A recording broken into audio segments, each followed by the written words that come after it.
Oi, nós somos o grupo da disciplina de MCM2 e hoje nós vamos apresentar um conteúdo aprofundado sobre estudos ecológicos. Um dos desenhos epidemiológicos que mais aparece nas pesquisas populacionais, análise de políticas públicas e vigilância em saúde. Os estudos ecológicos são indispensáveis para quando queremos analisar populações inteiras, em vez de indivíduos. Eles permitem observar fenômenos amplos, comparar regiões e identificar associações que não seriam visíveis em estudos individuais. Nessa apresentação, vamos explicar em detalhes características, tipos, exemplos, aplicabilidade, limitações, falácia ecológica e o papel do estudo na prática científica. Nós vamos garantir uma exposição completa e bem distribuída para que vocês entendam.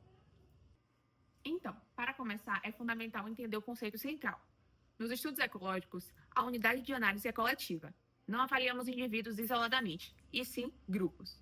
Esses grupos podem ser cidades, estados, países, escolas, faixas etárias, períodos de tempo, setores censitários ou qualquer outra divisão populacional. A coleta de dados geralmente utiliza informações secundárias, obtidas de sistemas de saúde, censo, vigilância epidemiológica, banco de dados públicos ou registros institucionais. Isso torna esse tipo de estudo muito viável, especialmente quando a coleta individual seria demorada, cara ou impraticável. Outra característica importante é que, mesmo quando os dados são complexos, o resultado final sempre é analisado de forma agregada: taxas, proporções, médias ou indicadores coletivos. Continuando, os estudos ecológicos se dividem em três classes principais, e compreender essa divisão ajuda a escolher o modelo certo para cada pergunta científica. Primeiro, estudos exploratórios buscam padrões iniciais, identificam possíveis correlações, não têm foco em causalidade, são úteis como etapa preliminar de investigação. O segundo, estudos ecológicos analíticos, comparam diferentes populações com diferentes níveis de exposição.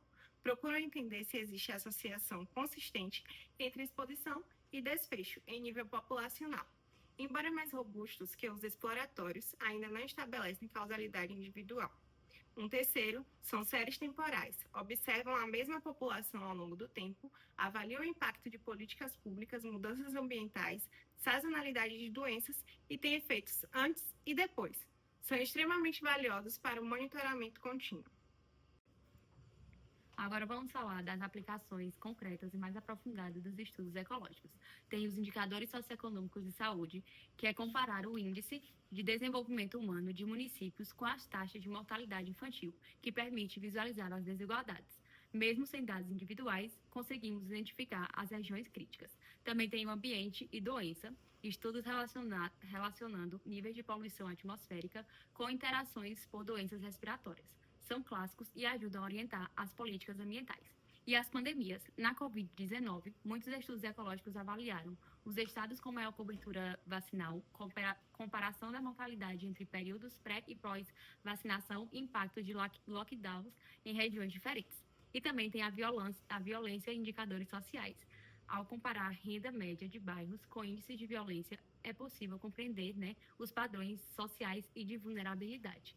Esses exemplos mostram o potencial desse estudo para as questões amplas que vão afetar toda a população, tanto populações estratificadas como populações inteiras.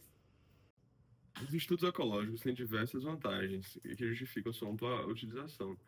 Um custo baixo, que por utilizar dados secundários, a gente tem rapidez, que permite análises rápidas e eficientes, abrangência, que possibilita estudar populações gigantescas como países e continentes, avaliação de políticas públicas, que são ideais para analisar o impacto de intervenções governamentais, a geração de hipóteses, que são frequentemente o primeiro passo antes do estudo mais complexo, né? Como o de corte e caso controle, e são úteis para o fenômeno coletivo, como epidemias, padrões sociais ou ambientais. Essas vantagens tornam esse desenho essencial em epidemiologia e saúde coletiva. Apesar dos benefícios, os estudos ecológicos têm limitações importantes. Eu vou citar algumas delas. Por exemplo, os dados agregados escondem um comportamento individual. Quando, por exemplo, uma média alta de renda em uma cidade não garante que todos os habitantes tenham uma boa renda. Outro ponto é, as diferenças na qualidade dos dados entre municípios ou estados podem comprometer comparações. Isso porque um estado ou município pode fazer um estudo mais aprofundado sobre esse assunto. Outro ponto importante é a dificuldade de controlar os confundidores no nível populacional. Mas a principal limitação é a falácia ecológica, que ocorre quando se assume que relações observadas entre grupos também são verdadeiras para indivíduos. Esse conceito ele ficou clássico no artigo de Hobson, de 1950. Esse artigo ele foi publicado na American Sociological Review, em que o autor demonstrou que correlações ecológicas podem ser completamente diferentes das correlações individuais. Por exemplo, municípios com maior escolaridade têm menor mortalidade. Isso não permite concluir que indivíduos mais escolarizados têm menor risco. O dado não está no nível individual. Com isso, entendemos por que esse tipo de estudo é tão útil. Eles permitem monitorar padrões de saúde em grandes populações, comparar regiões rapidamente, identificar tendências, observar efeitos ambientais e sociais e subsidiar decisões de políticas públicas. Ou seja, os estudos ecológicos não explicam comportamentos individuais, mas são fundamentais para orientar ações coletivas e estratégias de saúde pública. Boa parte dos estudos ecológicos utiliza bases de dados como SIM, SINASC, IBGE, DataSUS, registros ambientais, indicadores econômicos e educacionais. São fontes indispensáveis, mas que apresentam desafios como subnotificação, diferenças de cobertura e ausência de padronização entre regiões. Outro ponto crítico é a presença de confundidores. Por exemplo, ao relacionar obesidade e renda média, precisamos considerar fatores como alimentação, acesso ao sistema de saúde, atividade física, desigualdade interna e padrões culturais. Ignorar esses fatores pode distorcer completamente a análise. E dentre os tipos, o estudo de séries temporais merece destaque especial. Ele permite acompanhar a evolução de indicadores ao longo de meses ou anos, identificando sazonalidade, tendências de longo prazo, impactos de políticas públicas, efeitos de mudanças ambientais, análises antes e depois de intervenções. É amplamente utilizado para monitorar a dengue, Covid-19, influenza, mortalidade materna e doenças respiratórias e outros eventos que variam com o tempo.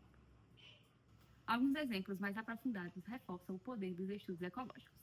Avaliar como o aquecimento global influencia surtos infecciosos, relacionar a densidade populacional à transmissão de vírus respiratórios, comparar políticas de trânsito e seus impactos às mortalidades por acidentes, estudar a relação de indicadores educacionais e saúde mental e avaliar como campanhas de rastreamento afetam taxas de mamografia ao longo dos anos. Interpretar resultados ecológicos exige cuidado. O pesquisador precisa evitar generalizações, reconhecer potenciais confundidores, avaliar se a unidade ecológica faz sentido para a pergunta, comparar diferentes métodos e, quanto necessário, complementar com outros desenhos epidemiológicos.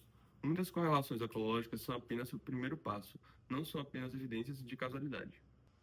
Para concluir, podemos resumir que os estudos ecológicos são essenciais para responder questões amplas, analisar tendências populacionais, avaliar políticas públicas e observar padrões sociais, ambientais e epidemiológicos.